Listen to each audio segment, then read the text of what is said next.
what do you feel is something that will be the key to uniting a multi-generational team to make it a high-performing team? One of the way is that we have to give a purpose.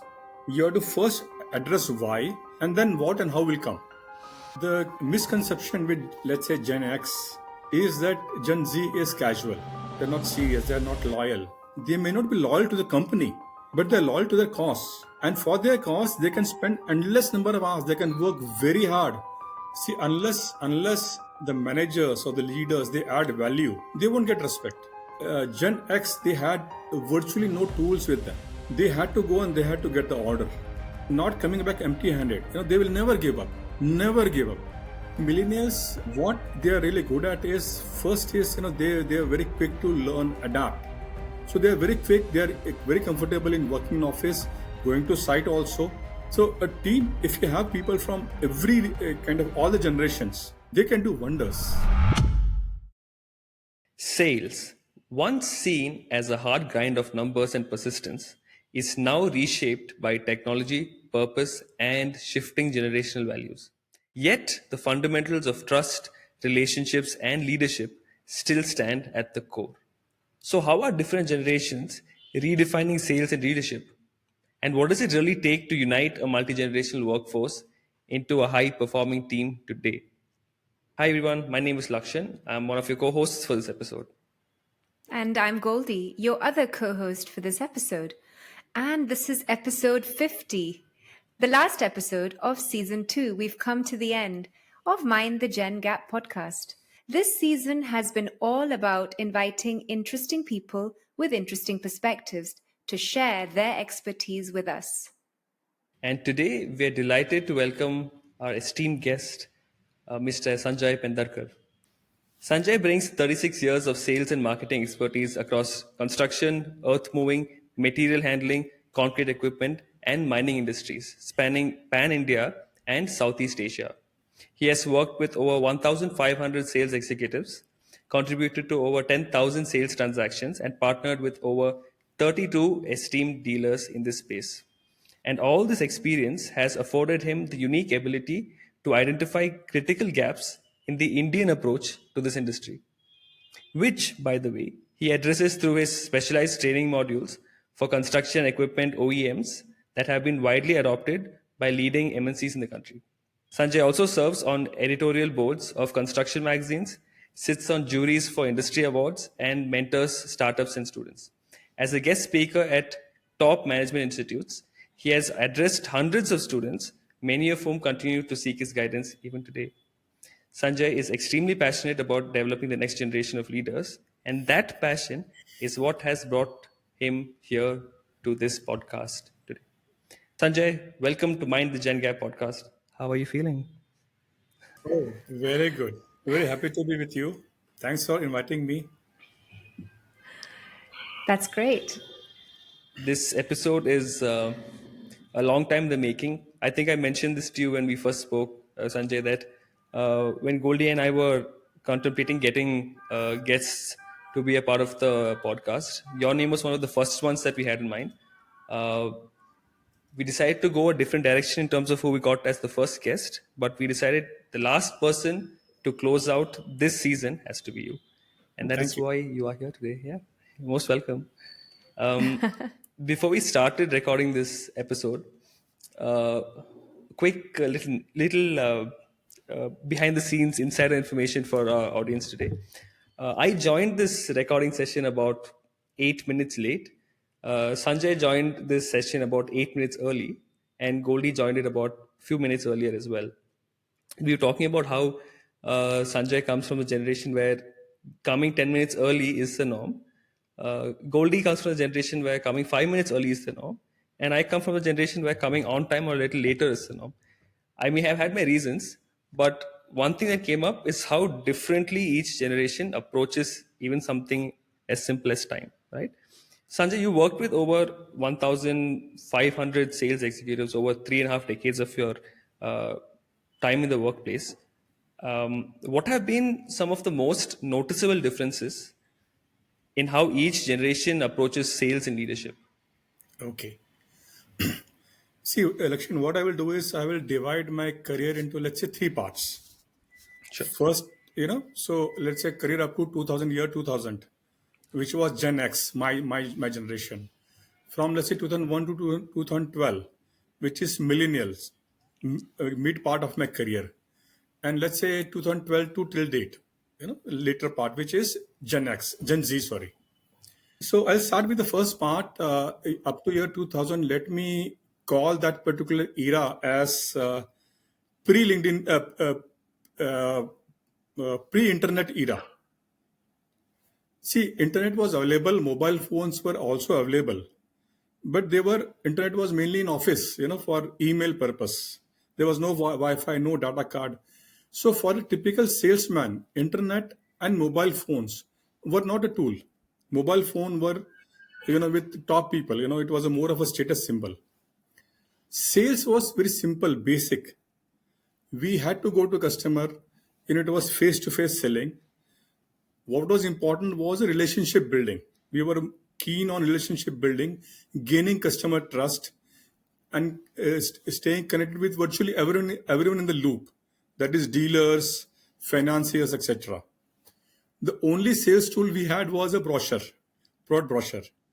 and we had a diary. That kind of scenario. Customer was again simple. Customer had little information about market. He used to kind of see whatever machine he used to see, he knew about those machines only. And brand loyalty was very, very high. So we really worked hard with the customer. We spent endless number of hours with them at site, at his workplace. And that is the way sales used to happen.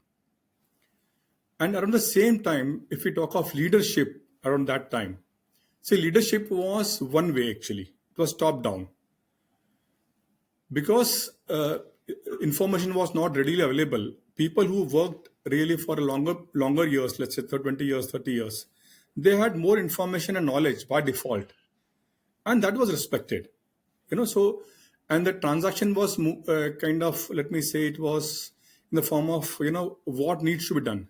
So top management will say what needs to be done, and people like us would find ways of doing it. So how it is to be done, that was left to us. That was up to year 2000, maybe Gen X, our generation. I think around year 2000, millennials entered. And that was the time when internet was fully available. Mobile phone was actually a sales tool. And this was available for not only sales team, also for the customers. So customers now was somebody who actually did some research. They had information. They searched, they knew that there are different manufacturers who can supply these kind of machines. They used to compare the specifications. They had some information. So when we used to approach these people, they used to ask questions directly. It was not we used to tell them. They used to kind of ask things from us. And the brand loyalty, it went down. They said, why should we buy your machines? That kind of transactions. So this was the era when I will say, things like value selling or consultative selling, it started making appearances. If I talk of leadership around that time, leadership was more collaborative. Kind of the top boss or maybe the leader used to consult the team to understand how do we approach. And the working and the transaction was more like, instead of what to do, what and how, but both changed definition. Before, what to do and now what to do was different.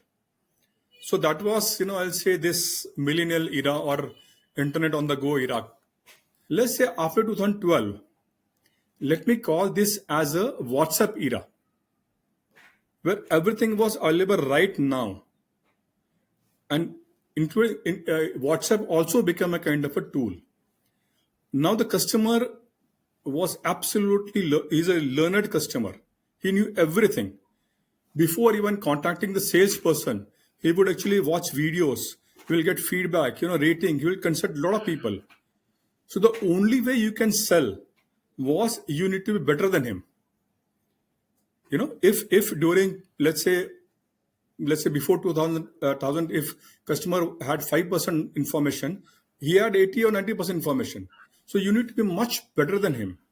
And truly now, if you want to succeed, if you want to have a good market share, value selling method is the only way you can sell.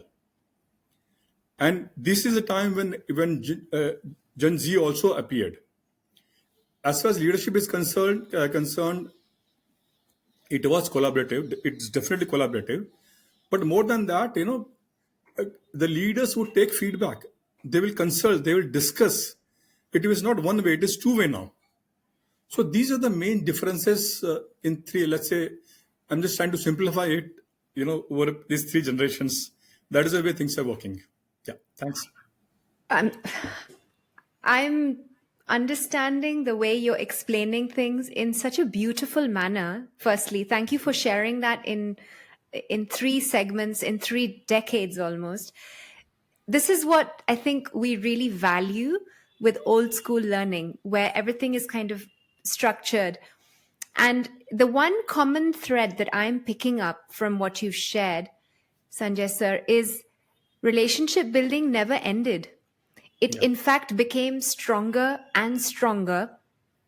And I almost feel like I want to say it's the bedrock of sales today, because Yes. you have not one party that's dictating the terms, which is the leader, but you have the middleman, that's the salesperson, and they are governed quite literally by the buyer, because they know more. The customer knows more than what I know as a seller. This is what Yes. I'm hearing, right? Yes. So, as you said, value adding experience in the whole process is the fundamental premise of a good sale. It's bringing up so many things for me personally, because my father was a salesman as well, and I do remember this whole era of having a brochure or a catalog in your hand and going, with your diary and just showing up to a door and knocking, and then having dinners, with your salespeople. A lot of after sales service included having these intimate conversations with them, and creating rapport, which today is such a stark contrast with the WhatsApp era. And I think this brings me on to the next question, which is, so you spoke about respect for experience as well in your conversation earlier. Do you think that today this respect is still given, or it needs to be earned in a different way? Oh, today, you need to really earn the respect. See, remember, there was an era when people who really worked for longer number, let's say many years, because of their exposure for those many years, they had information, they had knowledge. Yeah. Today, knowledge, information is available freely. Imagine, somebody, let's say I'm a salesman and I watch a YouTube video and I gain more experience or more knowledge or more information from that video than my manager. Will I respect him? The answer is absolutely no. So what's crucial is that the managers or the team, if you really want to get respect, it is not by default you'll not get it. That's absolutely sure. If you want respect, you need to continuously upskill yourself. Understand that is the only way you can get respect. Otherwise, no. I find this so interesting, Goldie, because the reason I find this interesting is because one of the things that we've covered a lot over the course of all these episodes is the fact that, say, boomers or like the elder Gen X look for respect for their experience, for their seniority, so to say, right? This is the first time I'm actually recognizing that experience essentially means knowledge and wisdom.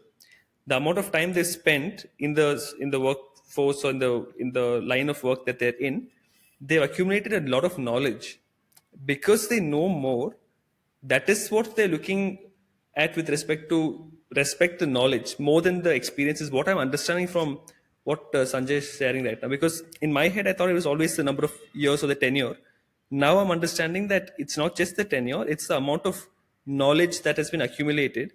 And the fact that the younger generations have this knowledge at the tip of the fingers, they don't seem to look at the older folk with that same regard, in terms of respect with the context of knowledge. That's what I'm understanding from what Sanjay shares so far. See, unless the managers or the leaders they add value, they won't get respect. And knowledge and wisdom is different. So if you have wisdom, you need to share that. You can't store it. You can't hide it. Yeah.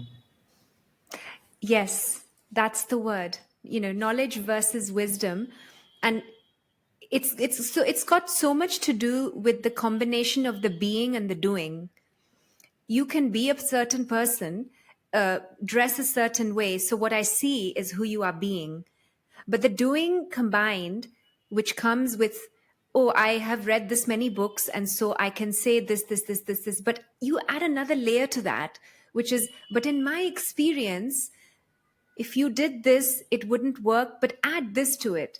And that's where Yes, the wisdom suddenly appears. absolutely. So this, I'm getting a better understanding of the way each generation even looks at knowledge, appreciates knowledge, and experience and respects it, even, right? Now, having worked with, say, over 1,000 executives, sales executives, and also having trained a lot of these people, what have you noticed in terms of the approaches required for training a Gen Z sales executive today versus someone who was a Gen X or a boomer? I'm sure there are certain things that are common for all the generations, but I'm sure there are certain things that are different as well. See, for sales, I'll say the first is the content. You know, there. For example, in sales, there are about 7 steps to sales. You know, prospecting, need analysis, then probably kind of meeting, making the presentation, objection handling. These things will not change. It is the only way you actually train these people. For example, let's say Gen X or maybe millennials, early millennials. They're more comfortable in a classroom type of working, where probably you can explain it to them, and then you can do role plays and kind of case studies. That is the way they learn. Whereas Gen Z, they are keen on they are very happy with online learning session also. I, for one, I'm not comfortable. Similarly, they don't mind going to self-learning modules if you can develop them. So case study, they may say maybe, okay, that virtual reality, can we use virtual reality or gamification? Although I do not use them.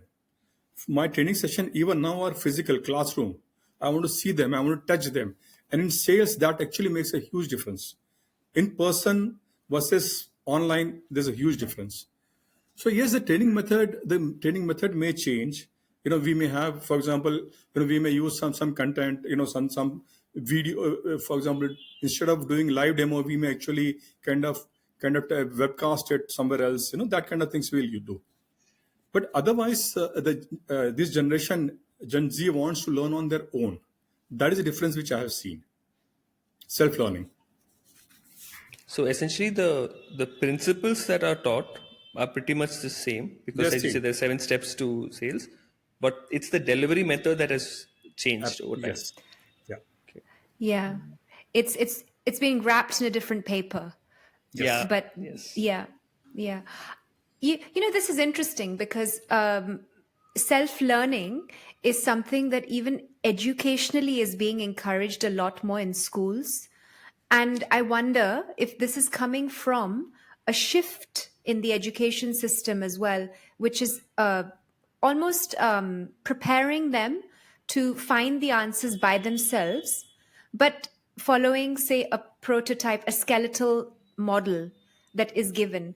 And I see this, application based learning. This is essentially a big part of the international baccalaureate or even other educational systems across the world. So I'm finding a parallel there with what you're saying in terms of how do you train them for sales. Now, obviously, I appreciate that the content is the same because the theory is the same. But I'm just imagining now a team of salesmen that belong to different generations and Okay. need to work together, which I'm sure you have experienced. Have you noticed any friction between them? And if so, how would you overcome those? Okay. See, friction is natural. Even for the same generation, when you're in team, friction is natural. Now, with different generation, the challenges are, for example, let's say Gen X may consider Gen Z to be kind of impatient, not following the norms, that kind of scenario. Gen Z may consider Gen X to be kind of rigid, not listening, that kind of scenario. I think what's crucial is that we need to the leader of the team actually should be the one who actually listens to everyone. See today, let's say today I'm Gen Z. I may actually, as I said, information and knowledge is freely available, but that will not make me the king. That will not make me the top industrialist. It's a wisdom which the leader or the people with a larger experience they have. So they need to actually kind of spend time, listen to them. Similarly, the top one, let's say, uh, Gen X, let's say, Gen X or millennials, they need to understand that these kids today are asking questions why is very important. They will not follow the norm. They will not, just because something was being done previously, they won't do it today. So when they're asking why, you need to answer. And when while answering, you learn a lot of things. You learn technology from them. So it has to be collaborative effort. In fact, when the best team, I will say, will have virtually people from all the three generations. So that's crucial. I love that you said when they ask the why, the answer you give gives you learning too. Yes. That's Because lovely. we can't say this was done, it was done previously. No, you have to explain, and while explaining, if you're not prepared, they won't respect you. So Correct. you learn, and I really love these kids because they ask every time they ask why, which was missing, and because of this question, probably we will grow. India will grow. Mm, mm. So it's like what I'm hearing from you, Sanjay, is that if previously um, you were respected because of the what that you have in terms of knowledge, now you're respected if you're able to answer the why aspect of the Yes, knowledge. you have to first address why, and then what and how will come. So why we need to do that? Once they understand, they will say, "Fine, we know what is to be done and how to do it." They will do it on their own. Correct. Yeah. So the why part was missing, let's say in Gen X. Probably it started somewhere in millennials, but now that's the first question. It's so interesting because Goldie and I had a few weeks back we done an episode on this aspect. Like you have to learn to answer the why. Yes. Don't Yeah. shy away from it and complain about it, because when you answer the why, you also allow yourself to start asking the why yourself, not Yes. just from the people who are ahead of you in your career or your journey, but even the younger ones, saying, asking them, hey, why? What makes it important for you to know the answer for this thing, or something along the lines of that. I think that cross generational why thing. I think it's one of those things that can really bridge the gap a lot. This is what is coming up for me as I'm hearing you speak. This is another question that's coming up for me based on the conversation that we've had so far. Um, I know you're the kind of person who learns from anything that moves and anything that doesn't move, also, irrespective of age, material, whatever it is, right? One of the things that we know from the relationship that we had over the last 3 years is that you're more than happy to ask me for anything I can help you with, and I respect that so much about you. I know that's not the case with a lot of other people as well. But what do you feel are certain things that the older generations in general can learn from the youngsters today and vice versa? Okay. I think what I will say first is let me talk of what youngsters, Gen Z, can learn from Gen X or let's say millennials. Okay. See, Gen X, they had virtually no tools with them. They had to go and they had to get the order. So, not coming back empty handed, they will never give up. Never give up. This is something which is to be learned by our youngsters, kids, the Gen Z. Similarly, something which is very close to my heart, Lakshan, is that we used to build relationship which was meaningful. Today, the transactional relationship is important. I think that will not stay for long. So what Gen Z can learn is that they can learn these two things from the seniors, that they need to build a meaningful relationship throughout, and they need to kind of never give up. Don't ever give up. Now, as far as from top down, I will say first is the question why, and that's so very important. If we had done it maybe in 90s or 2000, probably we would have been close to China, I think. So that's something they must learn. And plus, they're very easy. They can learn. They're very fast in learning things. They're comfortable. They're not afraid of adopting technology. So these are things. See, technology, if you use it properly, it helps you. It reduces your weight. So we should. The generation X, many a times they're scared of technology. They want to stay away. That is something not to be done. So if these two things people learn from each other, that will be the best possible team, and they will always be a winner. I really love how technology has become such an important part of your learning as well. And we can testify to this based on how actively you show up, on social media, in this case, LinkedIn. That is essentially showing up with technology, isn't it? Yes. And I also like how you just earlier on, if you remember, we were talking about what's the best experience for a podcast, what's the best podcast experience, and we suggested that a microphone or headphones, and you immediately said to Lakshan, oh, but suggest me, which ones should I get for myself. I think that is the curiosity which I'm understanding you are inborn with as a person. So you kind of meet the best of both worlds. You do have, I think, a very big Gen Z in you, because you want to know, oh, but how will that help me? So tell me more, you know? It's And crucial that I must live in 2025, not in yeah, 1990. So if I have to live today, I have to live the way everyone is living today. I need to learn. I need to be at par with them. yeah, yeah, It's yeah. like, they say, when in Rome, do as the Romans do, or something. When in 2025, do as the 2025ers do. Yeah, yeah. Yeah, absolutely. I mean, you've answered actually so many questions in that one answer, which, because I wanted to ask you what would be the dream team for you, for strengths from each generation. But you've said that already in your answer. You've explained that let's embrace the why more from the younger lot. Let's have grit and resilience, because that's what Yes. Gen X were. It was in their blood to go fight for what no, don't give up. I think that's what you said. Yes. Yeah. And I think millennials, I think on the surface, I don't know whether you mentioned them, but I'm sure you have something for them too. Yeah. And See, millennials, they were between two different generations. yeah, What they are really good at is first is, they are very quick to learn, adapt. Remember, they came from where there was no internet to now.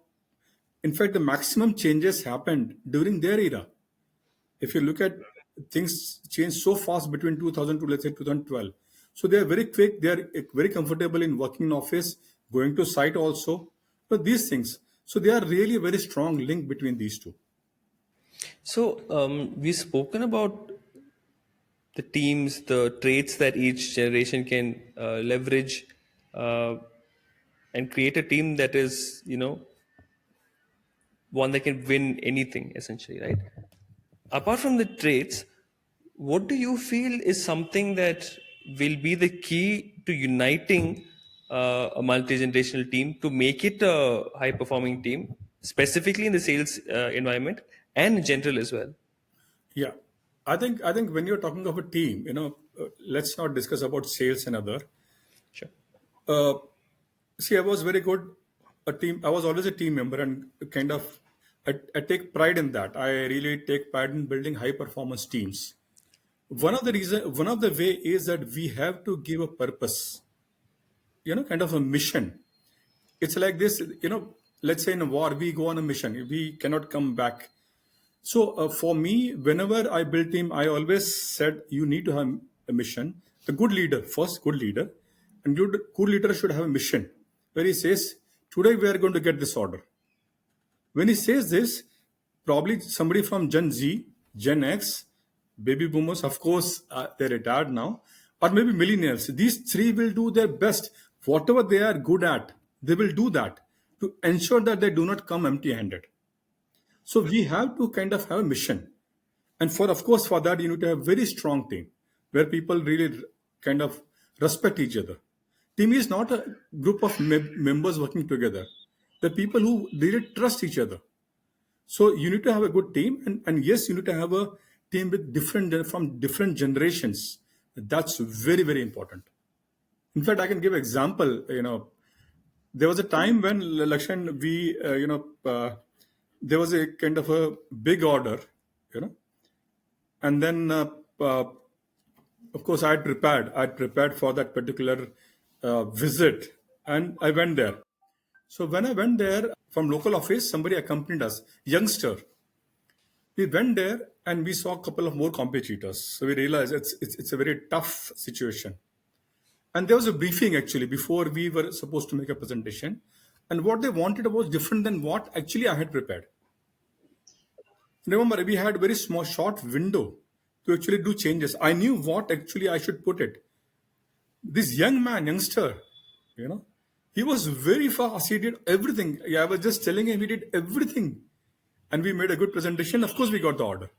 So, the importance, you understand? So, a team, if you have people from every kind of all the generations, they can do wonders. Goli, before you share, I loved the way he said, "Of course, we got the order."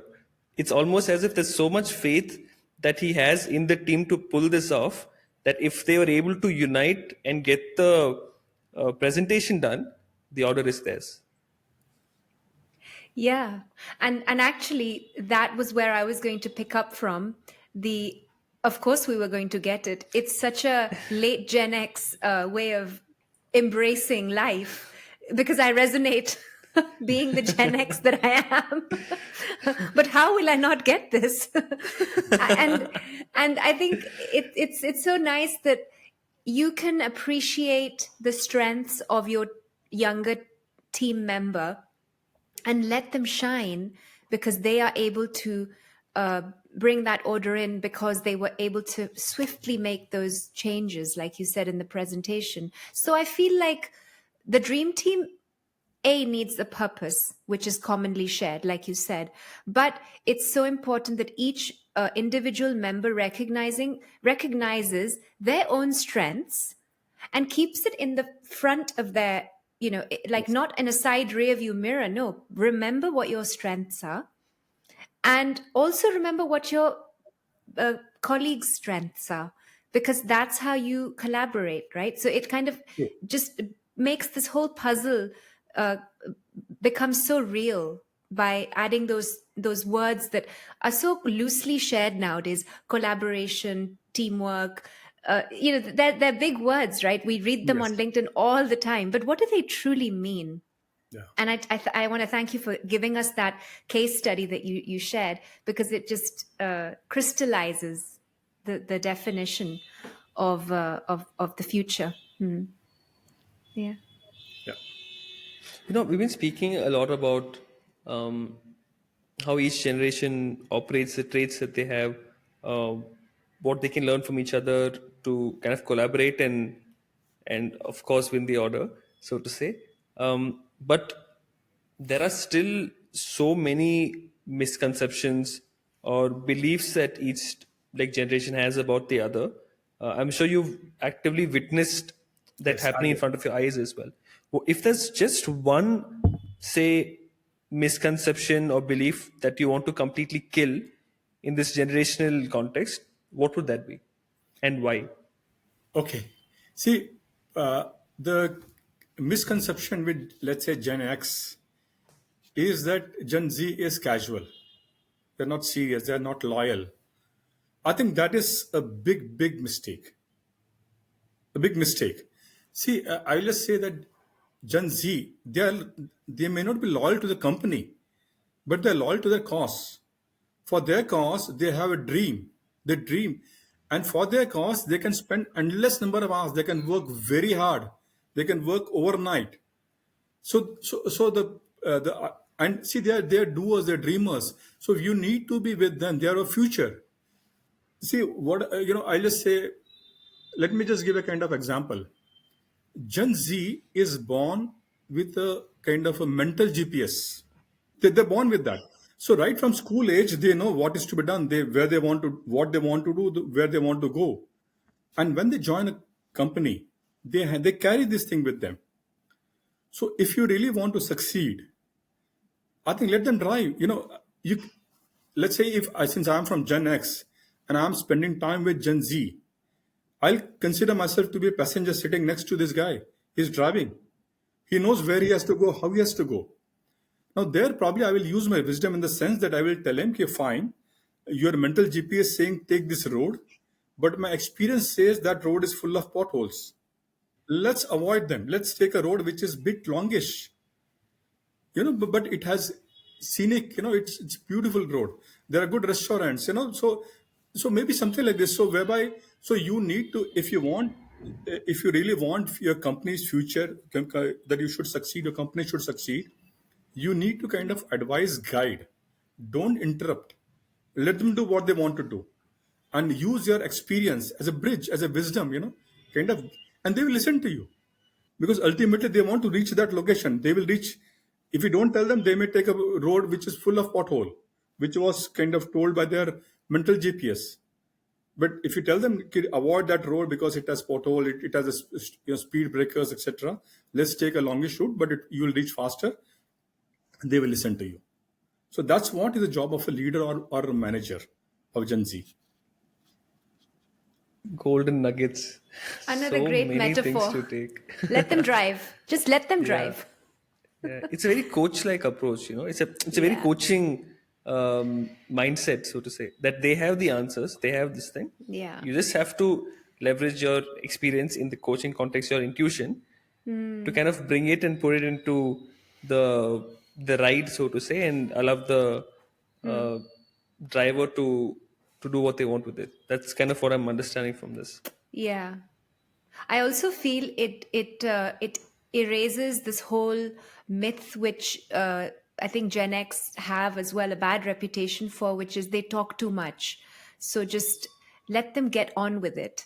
And I'll Yes. give my one or two pieces of wisdom, as Sanjay sir has said many times, and that will keep the conversation clean also, right? For this long drive that you're taking with your Gen Z.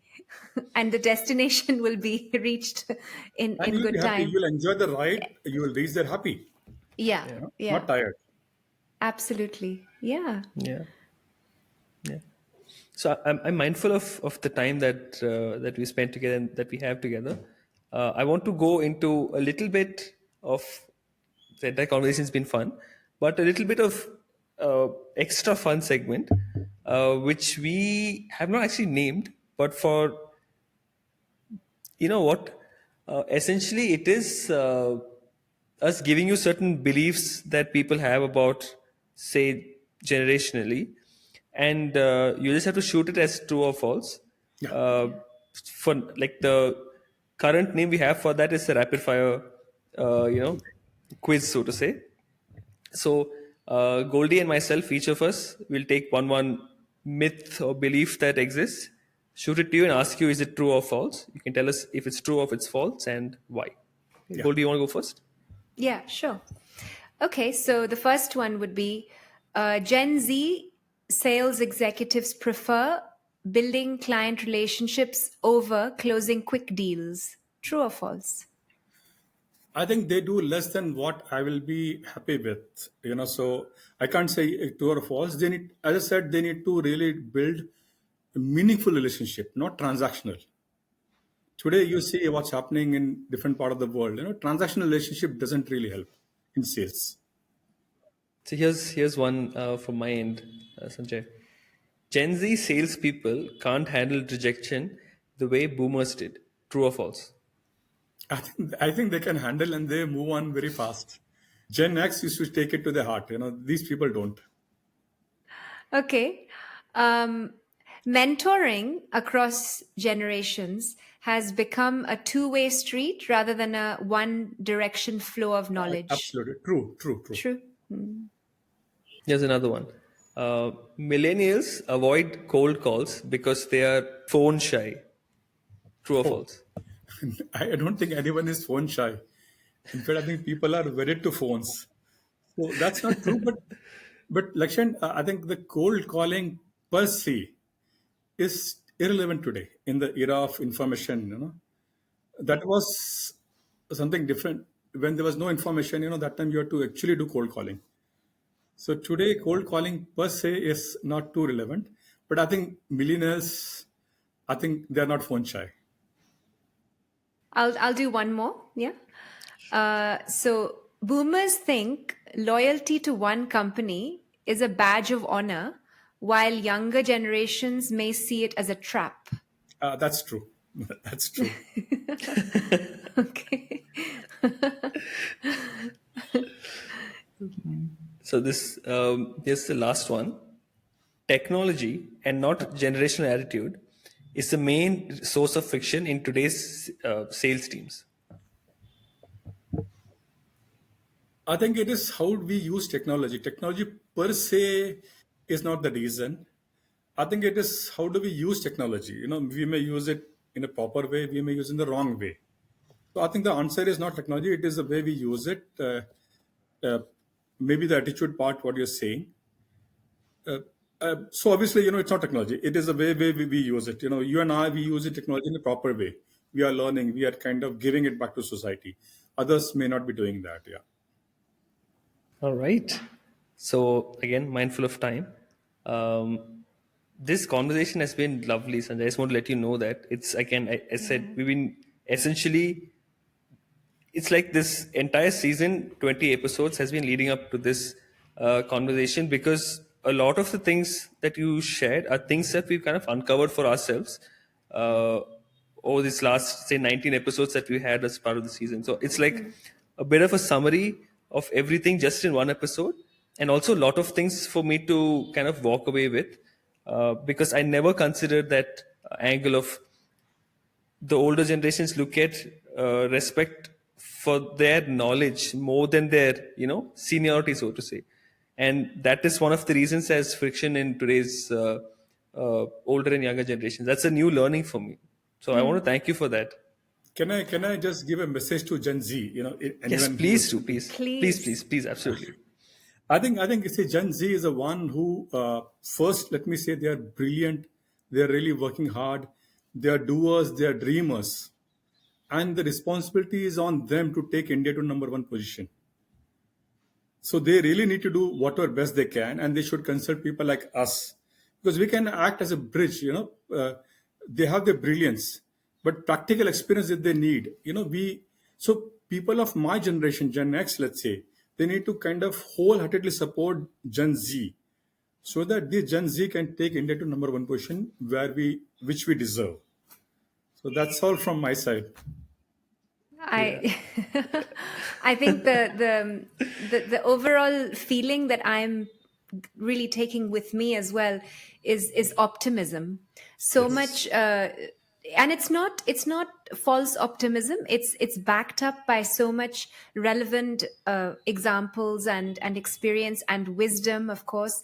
Those are like the main sort of ingredients of today's conversation. And I think it's always nice to have an ending to a season where you can share this hope, generational hope. I think that's what I'm taking and picking up. And I'm so glad that we are closing on such an optimal note Yeah. uh, with this conversation. So again, from me, Dil se, big thank you. Thank you. Yeah, I think you've kind of ended the season on a very optimistic note, Sanjay. Thank you for that. And Thank you. yeah, with that, we come to the end of episode 50 of Mind the Jangya podcast. I've been one of your co hosts, Lakshan. And I've been your other co host, Goldie. Thank you so much for listening, watching, and tuning in all the way to the very end. Muchas gracias. See you in the next one. Hasta pronto. Bye.